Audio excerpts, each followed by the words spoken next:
Hey, you guys, welcome back to the So Lux Life podcast. I'm so excited that you guys are joining me tonight. We have a very special episode. We have the Finance Boutique. Look, this is Candice Courtney. I'm so excited for you guys to meet her. So make sure you guys are tuned in, like, share. Definitely put your comments in the comment section. Any questions, we'll definitely try to answer them. So we'll give y'all just a few moments to join. So stay tuned. Welcome to the So Lux Life podcast, where our goal is to enhance the mental, physical, and spiritual luxuries in life. Make your life luxurious through knowledge, coaching, training, and technique. Visit us online at souluxlife.com. Here's your host, Crispin J. Watson.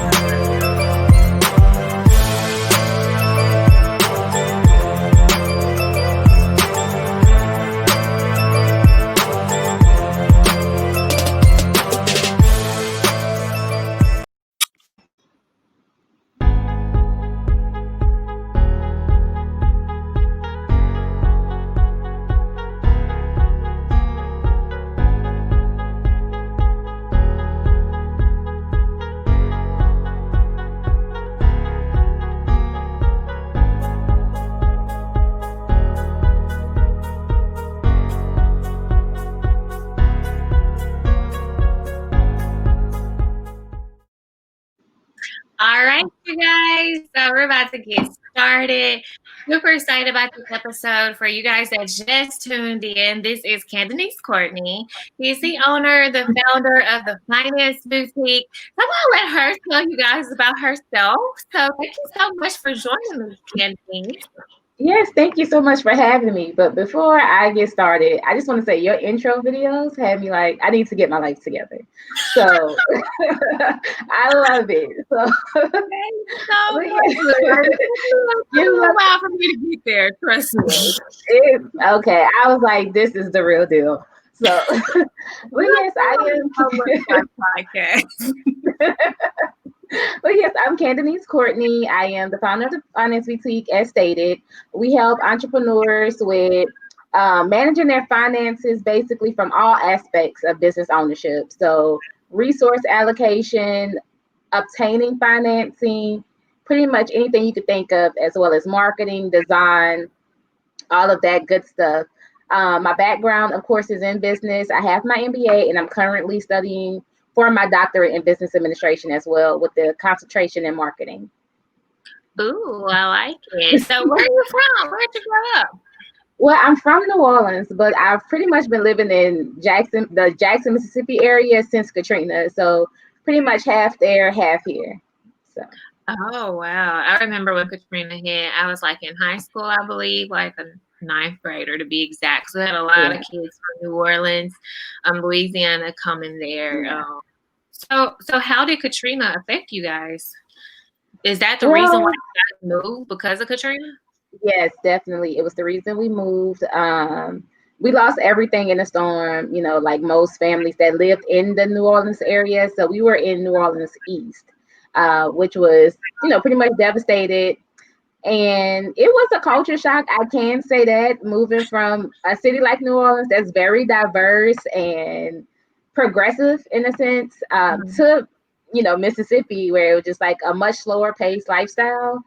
And in a lot of ways it was good, but there were some things we just had to make adjustments to. But I wouldn't say anything was just terrible. It was just, learning new things. Mm-hmm. So how was that adjustment for you? What was the hardest part about it? Like making new friends, or just kind of adjusting to being in Mississippi with not much to do as there was in New Orleans? Yeah, I would probably say maybe from that aspect of just, okay, what can I do after school, activities wise, and on the weekends. I was in middle school. I think I was 8th grade when Katrina happened. So the friends part wasn't too difficult. And then that was around the time of like the cell phones. So I was definitely able to keep in touch. And then Facebook came. So that helped out a lot. But I think it was just, okay, this is definitely a different type of city. Well, it is. I'm from Grenada, and I ended up going to college in Jackson at Jackson State, and it was a culture shock for me when I went. Yeah. Like where I'm from is very diverse. I had white and black friends, Yes. but when I get there, it was nothing but black people. Yes. I love my people. Don't get me wrong. I love us. But it was just a lot of us there at one time. Yeah. Yeah, that's what happened with us because I went to school with Hispanics, white, black, it was just the full-on melting pot. And it was just like, okay, it's just all of us. That's fine, but it was just like, different personalities, that you were used to being around. It kind of shaped, your behavior and your perspectives on things. So it did come with some like reservations and adjustments of like, okay, certain things that may have been the norm or just this is a natural reaction to something was a lot different when it came to like, oh, you're interested in that type of stuff. So like, yeah, I mean, I'm like, yeah, black people, we do this. Yeah, we do all this. It's definitely one of those things. It kind of shaped and molded me into the woman I am today. I would say, do I want my kids to experience that lifestyle? No, it's just kind of one of the things. It's one of the things that we're thinking about that too. Like, it's just being able to appreciate other cultures is the main thing. Like I was learning Spanish and French, as a little girl. So just naturally knowing those things and not even realizing, that I was learning to be trilingual at the time. Like I want that for them where it's not forced or it's like, okay, let's always sit down and have a talk of how to respect other people and their differences. It's just when you're around them, you see them, it's like you're not much different than me besides, just different relationships and religious backgrounds, like those little things that it's just like, it just makes you more special. It does. We definitely have to get out there and be cultured. That's why I try to at least introduce my children to different things. Before COVID, we would always try to do something on the weekends just to kind of get them out of the house. But now it's time to go. Yeah. So you're loving on each other all day, every day. Yes. So where did you graduate from college from? Where did you get your degree?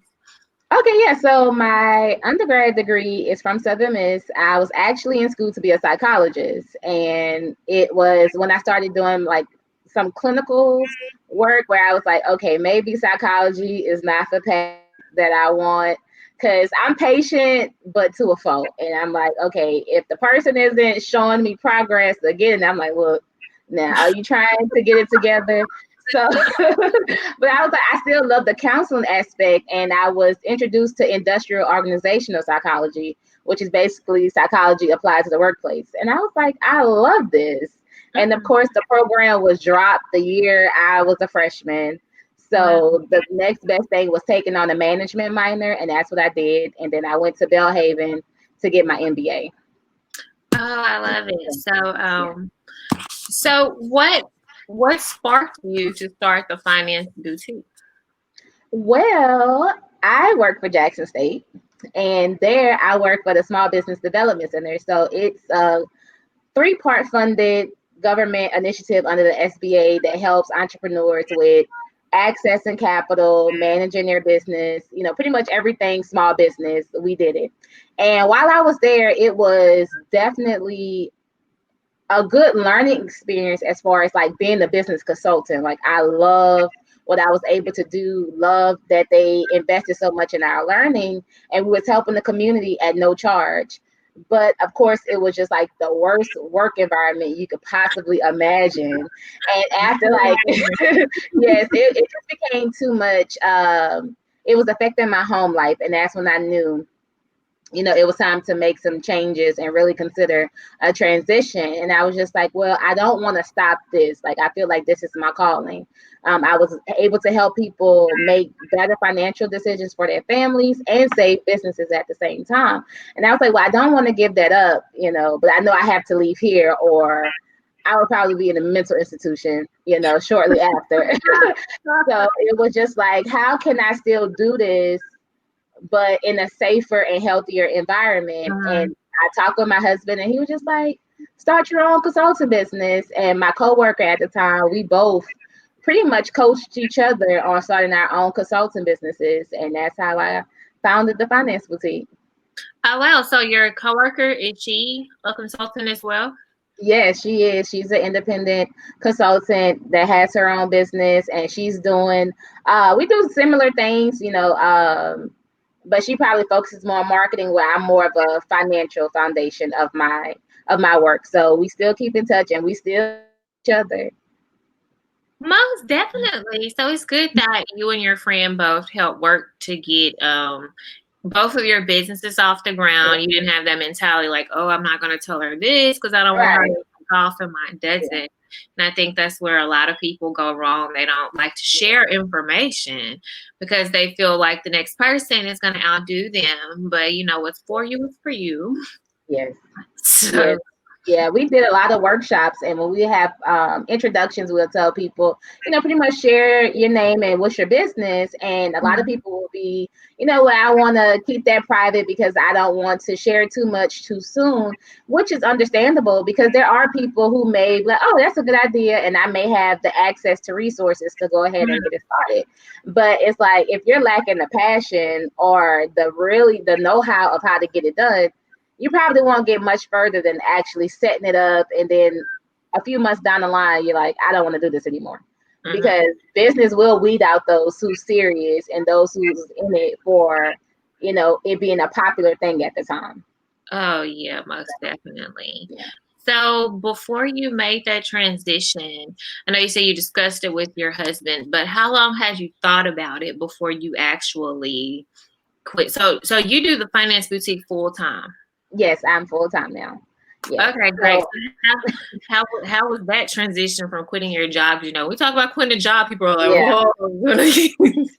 Yeah, it wasn't an overnight thing. I can tell you that. It took about 2 years before we were actually ready for me to make that move. So like I said, I was there for 3 years, and probably 2 and 11 months of those years, I was ready to quit. So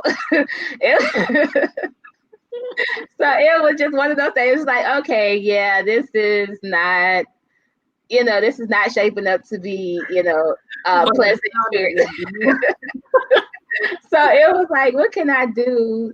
Like, I was putting in job applications, but it was just like, I don't want to leave one bad job and go to another.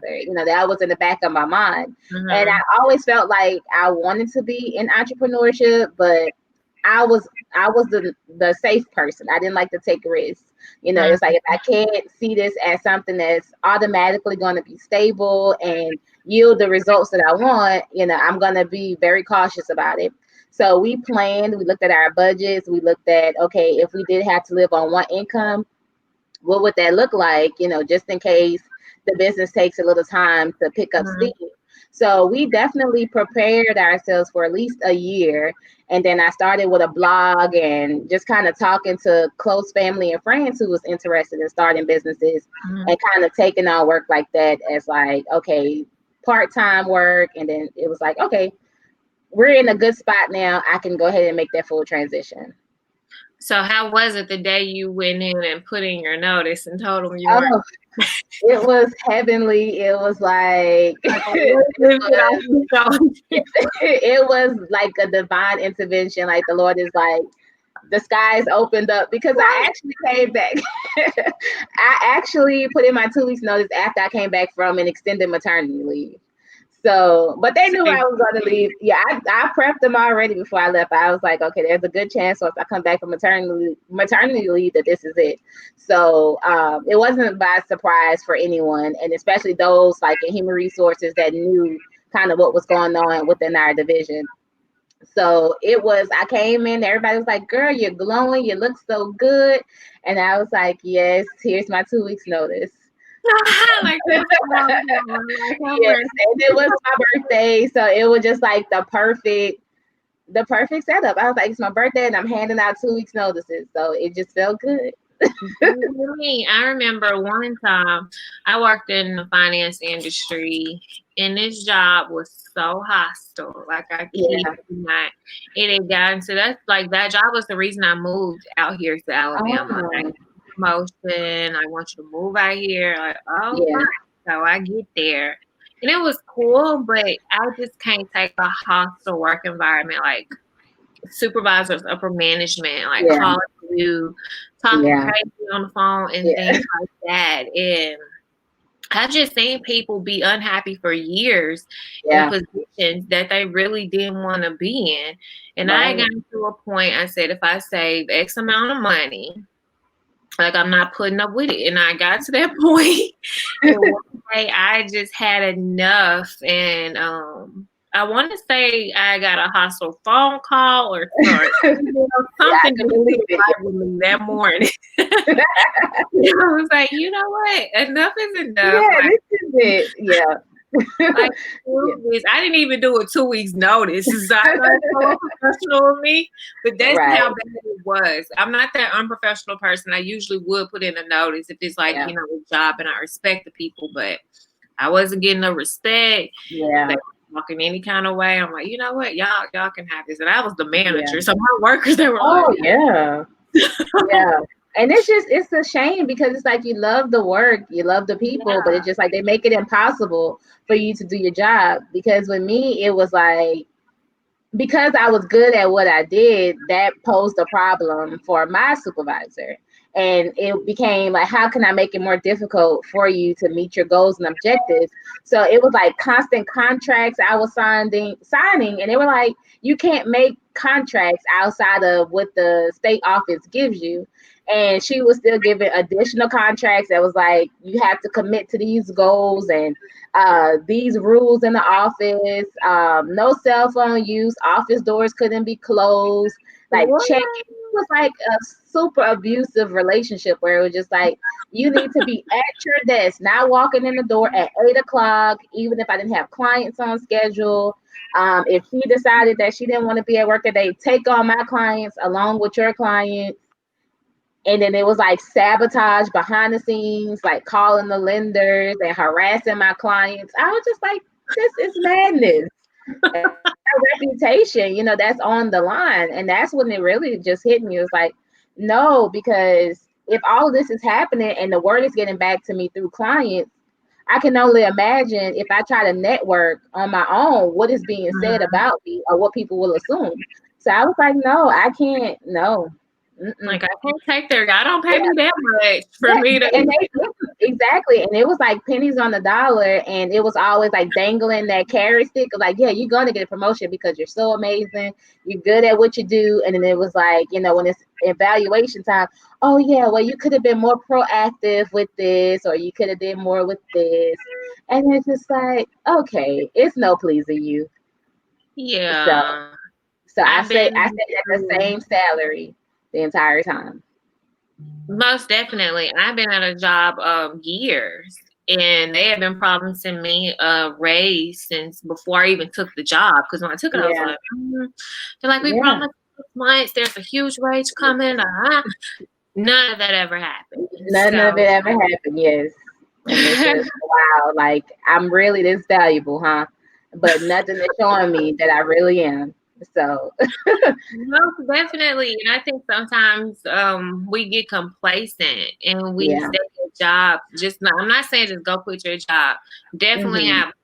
I'm all about, I believe in God, trust Him, all about leaps of faith, but it Yeah. has to make sense. Yeah, Like it has to. God gave you Yes, common sense for a reason. So I don't just exactly. jump And out that's there. words to live by. Yeah, that's definitely words to live by because I was like, okay, Lord. And he promised us that, that he wouldn't do anything to harm us. And he would give us signs when something is not for us. And it would be like, I don't want to be a quitter. And I would pray about it. And it just became a point where he was like, how much more do I need to show you for you to say enough is enough? How And many it was red flags? right. How many more things do I need to shake up for you to see? Like I'm trying to get you out of here, not for you to stay and tough it out. Because it was like once I left, everything fell into place, and I was like, I wasn't trusting him to truly provide. because I was listening to people, oh, you have 2 kids, because our baby, like I said, maternity leave happened. So they were like, you have 2 kids that you're taking care of. We had just bought our first home. So it was like all of that was in the back of my mind. And I'm like, I don't want to put all this on my husband. So I need to work. And it just, when I took that leap of faith and trusted him, he showed me that he was there in my corner the entire time. I'm telling you, girl, that sound like my marriage. Like when my divorce happened, I feel like I started opening doors and doing opening doors. Yes, yes. I love that. So, how did you meet your husband? So we were in Hattiesburg. He came down for an event that his fraternity was hosting, and I was there with one of my sorority sisters, and I always joke about this. Like, I wasn't planning on being there that night. Like, I had turned 21 earlier that year. So I was like, this is going to be my first time going to the casino. Like, I'm just going to see what all the hype is about. And she was like, please come with me. I don't want to go by myself. So I ended up there. And from that day forward, we never went a day without talking. Oh, wow. Yes. And that was, that was the summer of my senior year. So I was going into my senior year of college in 2013. Oh, wow. So when did he pop the question? So that was in November of 2015. It was after Thanksgiving, and it didn't take long because I think we just knew, like, everything felt right. Of course, we didn't rush it, but it was just like, wow, like the things we want out of life is so aligned, and even our differences, really help to better each other, because it was like, okay, your strengths help me where I fall short, and vice versa.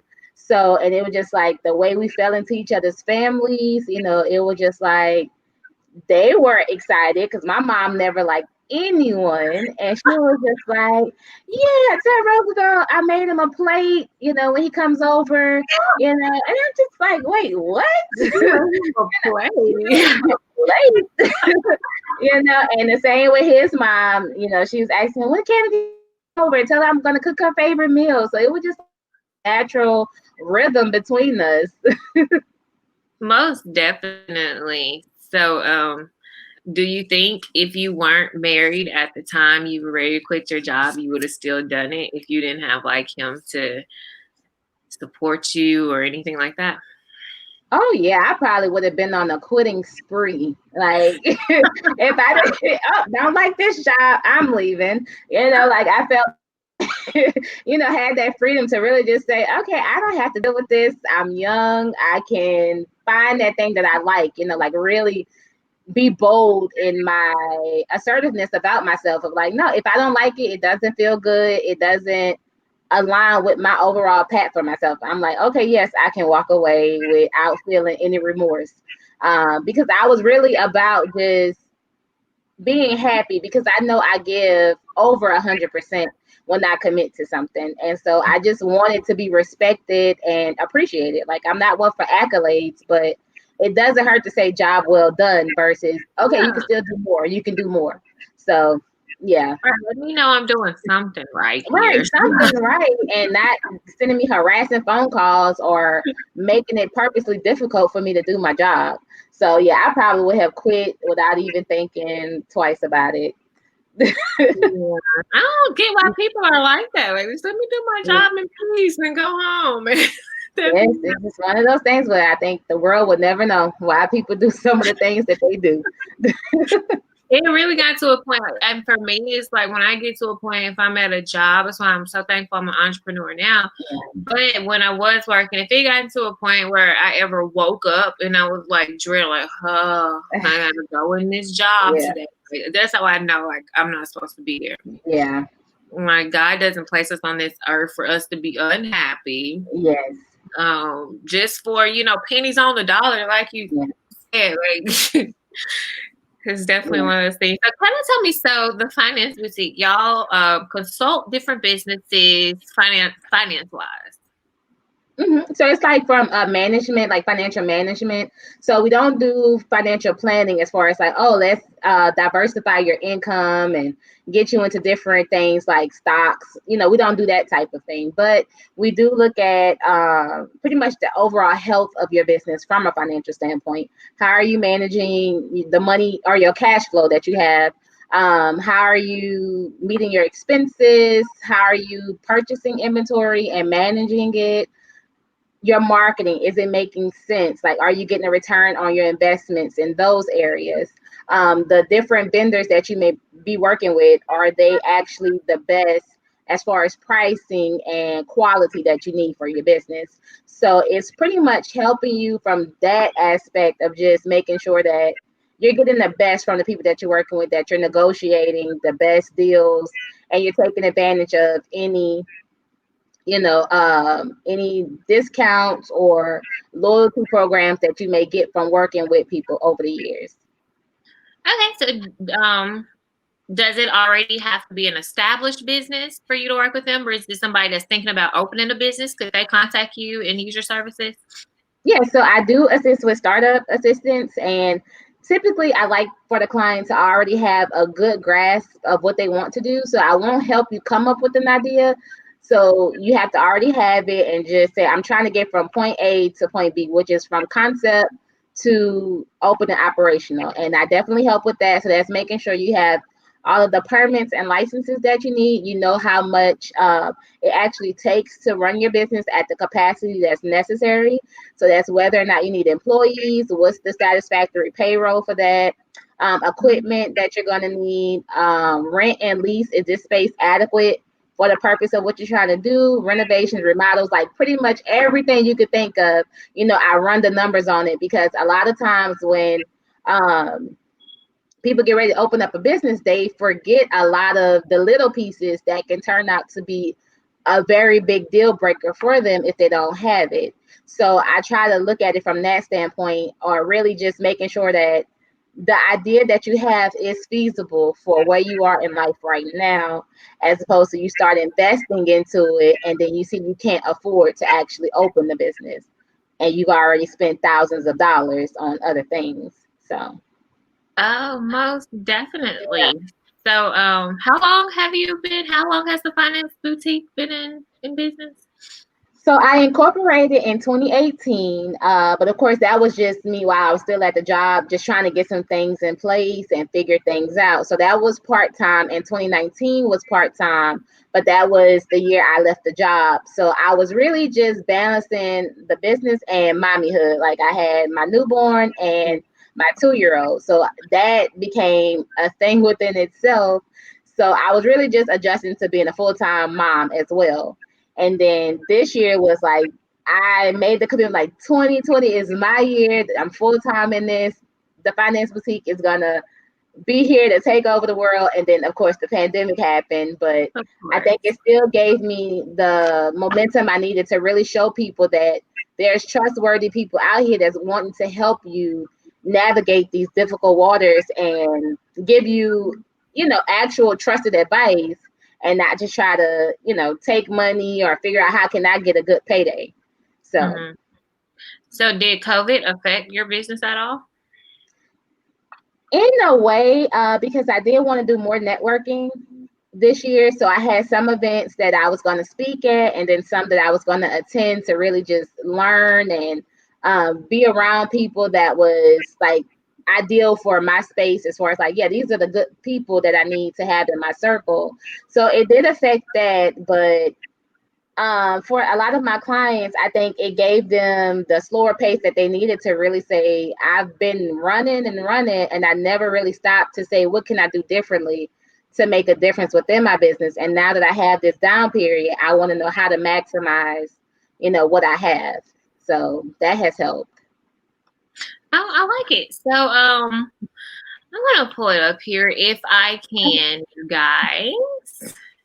And here we are. Isn't she beautiful? That's one of Kasha Bakker's own. If y'all don't know her, get to know her.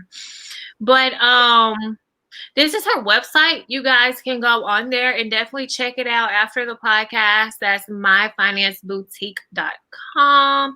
And here it just kind of has information. Look, she's giving y'all some free guides you can Oh, the marriage and finance planner. We're going to come back to that because I'm interested in that one. So definitely her site is so beautiful here. Oh, look at us. So looks like.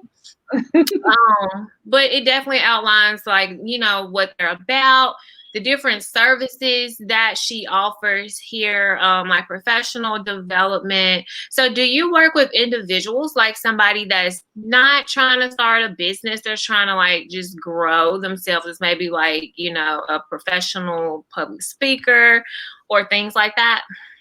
Yeah, so from the professional development side, I like to really hone in on those people who just I have the skill for my business, but I'm just lacking some of the business know-how, or I just can't seem to just stay on track with some of the goals I set for myself. So I try to learn your personality, and that's where that psychology degree comes into play, like really just learning you and cultivating, material that's for you, that's not generic info, but it's like, okay, I know that you're not a digital person. You like paper, or you like stuff that's going to give you reminders. So it's really just personalized to you and what your goals are. So yeah, if it's I just can't seem to stick to a budget, or I just have to shop all the time for my business because I feel like I need to have this. We try to help work on those shortcomings that may be affecting how you're running and operating your business. And then even leadership training falls under that professional development. Like, I just want to be the best boss to my employees, or I want to learn how to transition from an employee mindset to being a decision maker in my business. So all of those type of things. So you guys do logos, website design, all of that? Yeah, so we have a design. So we're consultant, advisory, and design.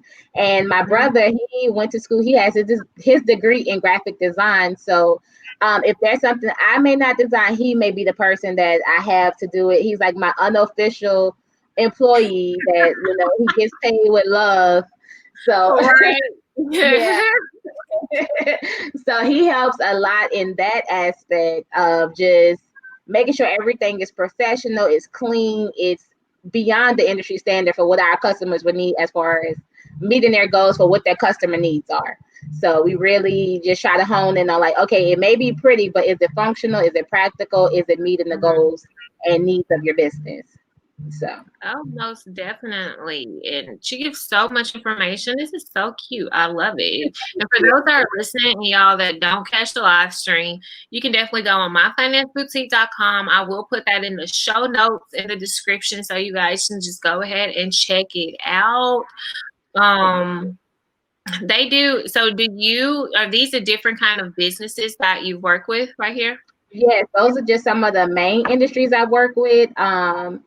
And that's not even all inclusive. So there's pretty much any industry you could think of. I probably helped start a business in that, or help the business owner that was trying to pretty much just get their business in order. So pharmacies, daycare centers, all of that. So from the most professional and technical businesses to the most creative, where just I have a floral shop, or I am a photographer. I am an artist that's trying to figure out a creative outlet to get my stuff to the public. So pretty much every range of business, we've done it. So I always tell people, even if you're creative, and that's usually my people who have the skills, but it's just I don't know the business side. And then I have my technical and professional people that's well, I have industry regulations and legalities that's holding me to certain standards. So I need a different caliber of assistance. We have those as well. So most definitely. So what's the best free advice? Because I know you charge for your services. What's the best free advice you can give to, I would say, a business owner or someone that's kind of just starting out, that's not really sure about, anything regarding finances and business?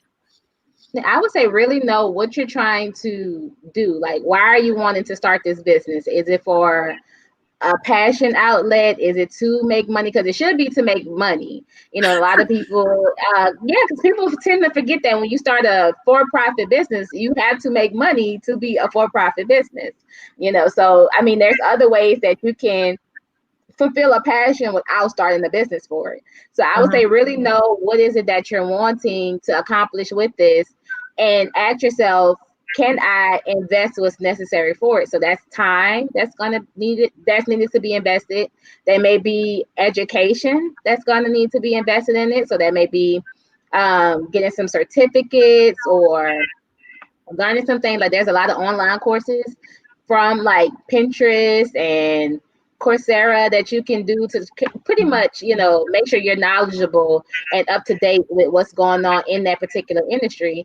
And I would say make sure you have some money that you're able to invest in that business, because yes, there's low cost startups, but at some point you're going to have to reinvest into that business to take it to the next level. So you have to be willing to say all of the money my business makes is not for me.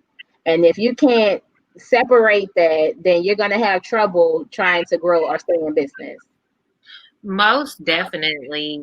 Because I think a lot of times we start business, and I'm guilty. I used to have like an online boutique back in the day, like 5 or so years ago.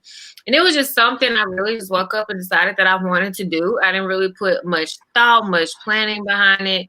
Didn't look at like a cost benefit analysis. No, none of that. Like just, I didn't want to sell clothes. Let me find some vendors. Create a cute website. Boom, put them up there. Yeah. Not knowing like you have to total in cost of shipping and packaging, things like that. Just unexpected costs that you really don't think about. But that's why we have you, so you can kind of tell us these things. In advance. So like to all my future business owners that are watching this, you caught the perfect podcast. You have the perfect person here that can help your business elevate and go to the next level, finance wise.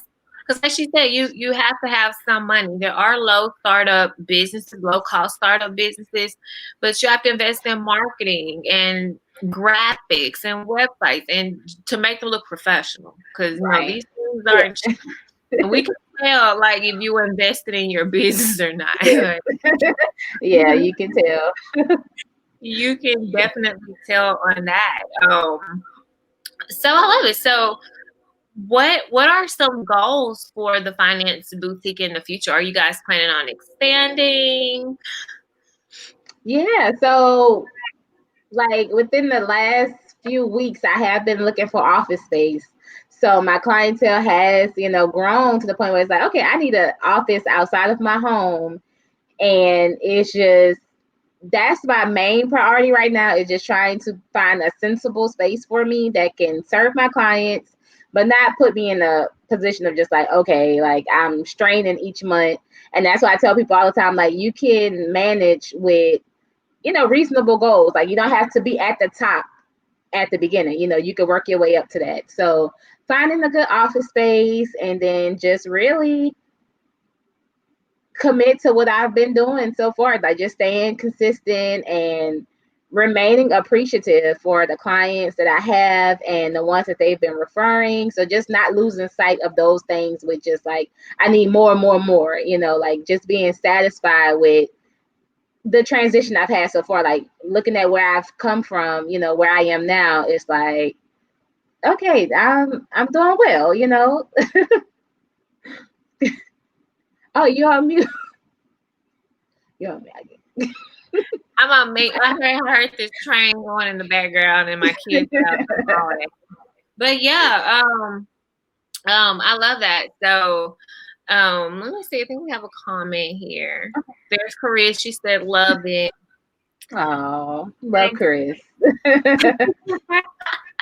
So do you help, do you limit, like, do you just only help small businesses, or are you open to helping like big corporations and things like that? Or do you just kind of have like a niche on who you work with? Yeah, like right now the focus is on small business because I feel like we get overlooked a lot when it comes to, technical and expert assistance that's affordable. So I know if I was to take on, bigger name clients, that will require staffing and hours that's going to be a little bit more devoted to their level of work requirements. So at some point, I think I do want to do that, but I know for us to do that within the finance boutique, I may have to transition from being a small business consultant to being that person. And so I'm able to find and train people that I feel like is to my level, of just working with those businesses, because I am the representation of the company right now. So right now, small businesses, but that is a future goal. And I think with that, I do want to hire, some employees. So I do have expansion goals that I do want to bring the community in as well. So most definitely, I love that. I love the fact you want to help the community grow, and I'm like that too, because I've always said to mentality, like, if you want something done right, do it yourself. yes. I like to know, like, I want to be a trailblazer where it's like I'm not just throwing people into uncharted territory. It's like I've hit the ground running and I've been in the trenches with you, so I know pretty much what's to be expected, or I'm there to help you. And I just don't believe in just letting people sink or swim on my behalf. So I couldn't have a new person come in and I don't properly train you. So I've been there. I've been at jobs where I got zero training. They just threw me out there. yeah, And I'm like, figure it out. Figure it out. Really, show me where the restroom is. Like, my goodness. But yeah, that's such an inspiration. So, like, I'm all for moms and bosses that are out here doing it, being a full-time. Because look, y'all that don't have kids, being a mom is a full-time job in itself. So the ones that do have kids, I commend you. Look, we know where you are and where you if you have toddlers. So how has managing like work life and family been for you?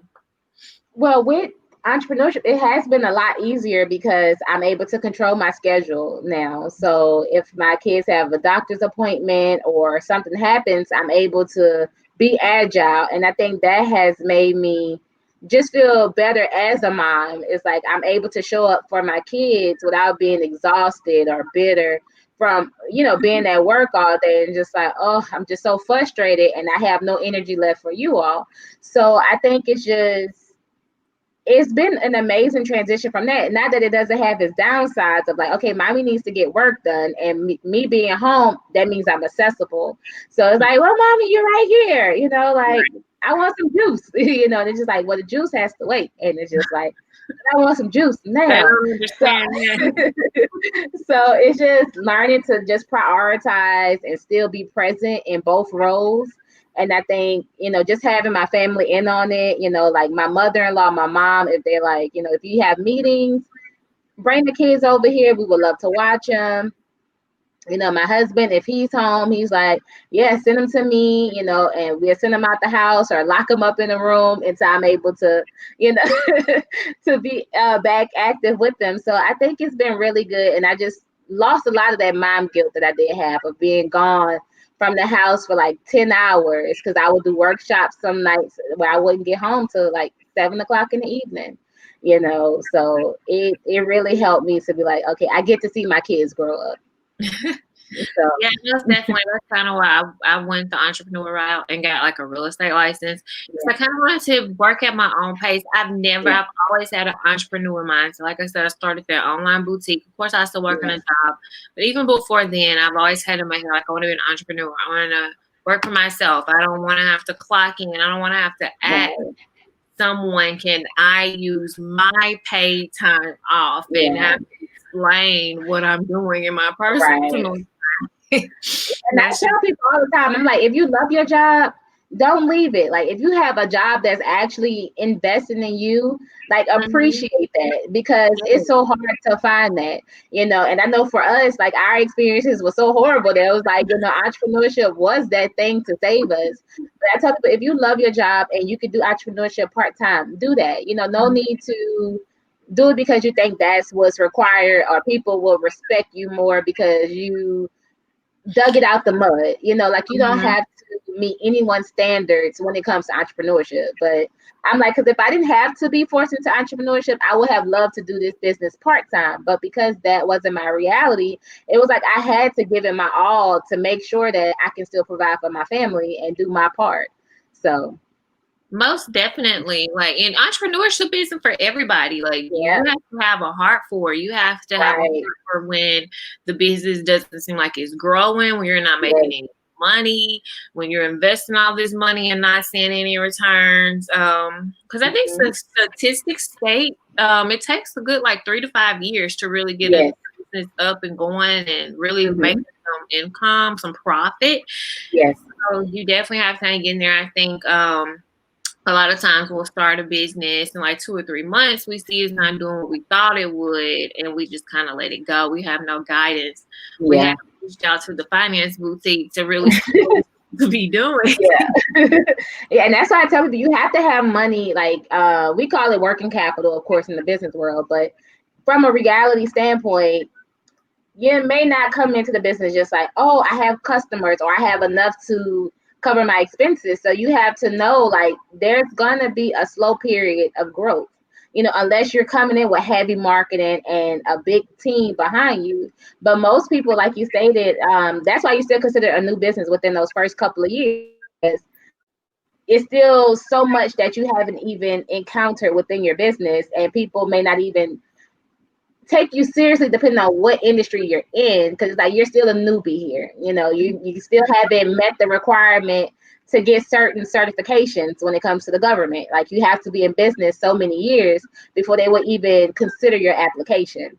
Mm. So it's like, yeah, you have to know that it's a commitment and it's not a small one, depending on, you know, what you're doing. And if you have leases and commercial mortgages, like it gets even more serious when you have those type of investments too, where you actually have to pay someone back. Most definitely. And if y'all are looking for a commercial mortgage, contact me. Yeah, okay. In Alabama, you know, don't promo there. Yeah, right. I mean, but people need to know because they try to do it on their own. But working with a realtor can help you save money or find that space that's actually worthwhile for a few years, not just for year one. And then it's like, okay, I've outgrown this space, or it Right. was too much too soon. And then something you said earlier about just the downsides of entrepreneurship, like, but even if the business is going really well, that can cause problems for you, because like if you start making money too soon or your clients are dictating much more than what you're capable of producing at the time, you know, it's like you have to make quick decisions. Do I hire someone? Do I contract someone? Mm-hmm. You know, what do I do with this money that I'm making? How do I, you know, manage it? So it's like businesses sometimes mess up when they're doing good as well, because just like, well, I'm not used to actually making money like this. And Mm-hmm. so they go and buy stuff unnecessarily, you know, or it's like now I need to replace all of that was working with the newest and best technology, and that was the money that could have been saved. So it happens on both sides of the coin. Most definitely. I want to be on the coin that's making money though. So. But you have to go through a course. That's one thing like my mentor is always telling me when I first started doing real estate, like a few months ago, because I've been doing real estate long. I just sold my first house yesterday, but like, Congratulations. you, but I was telling him, like, okay, like, I'm gonna give this like 6 months. If I don't have a sale by then, like, I'm gonna update my resume and unfortunately go back to a 9 to 5. Like, and my goal is like January. Like, I haven't sold anything by January.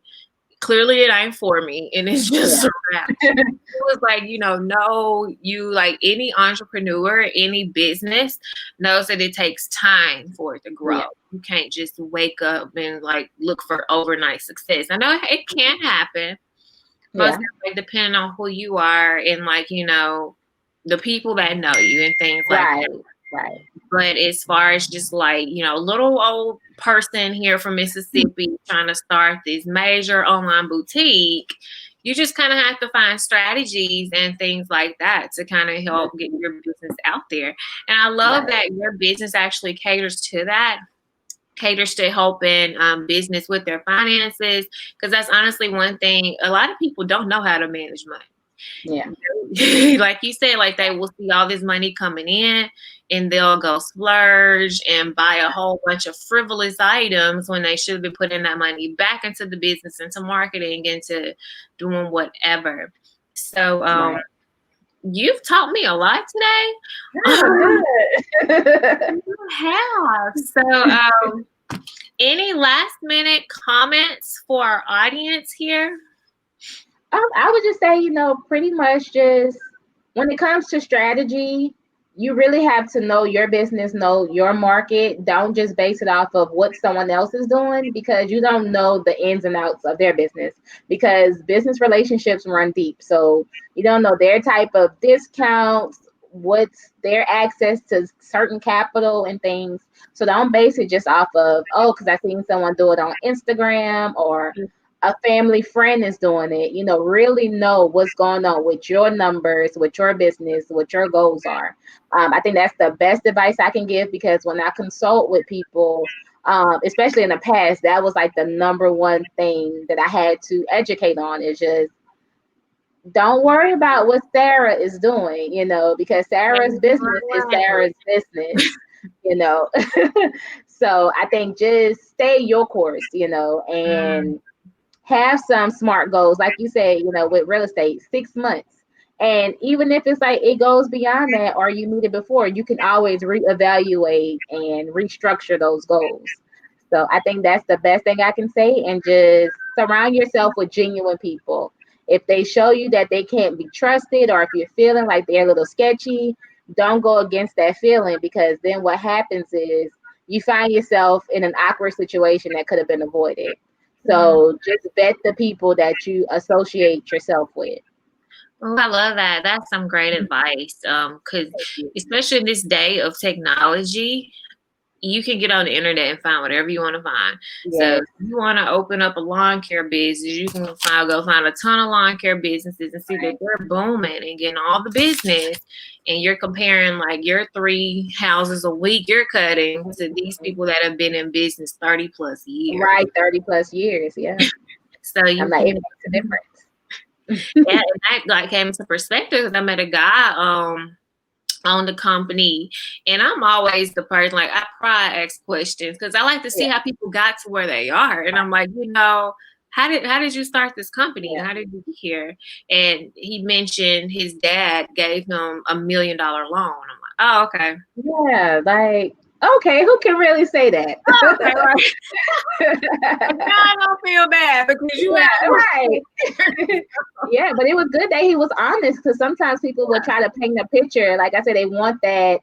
Ground up. Right. And it's just like, no, you had private investors, let's be honest. Yeah. Or you inherited a business and you just changed some things, but it was already there. You already had the equipment, so you had a head start. So that's why I tell people, don't get caught up in what may seem like someone is having it easier, or it's just they took off much quicker than you did. Because I'm like, the race is not for the swift, it's for those who can actually be sustainable. And that's what business is about, being able to sustain and stay open. So most definitely. So how can they contact you? How can our audience get in touch with you? Yes. So I'm pretty active on our social media. So if you on Instagram, then _finance_boutique. On Facebook, Finance Boutique MS. Email, which is just hello@myfinanceboutique.com. And of course, the website, which links back to everything, and even a questions portion. Like if you wanted to actually contact me with something, it's on that as well, which is just myfinanceboutique.com. Most definitely. There you guys have it. I'm so excited that she came on. I feel like she blessed us with so much finance and business knowledge. Our goal is to enhance the mental, physical, and spiritual luxuries in life. And definitely having your finances in order is a luxury. So you're a business owner, you own a business, and you just can start it, or you already have an established business that you kind of want to remodel and restructure and enhance your business, definitely contact Candice. She's the best at what she does. Again, you guys can contact her on her website and on social media. Thank you guys for Thank tuning in. you. Thanks so much, Candice, for coming. Thank you.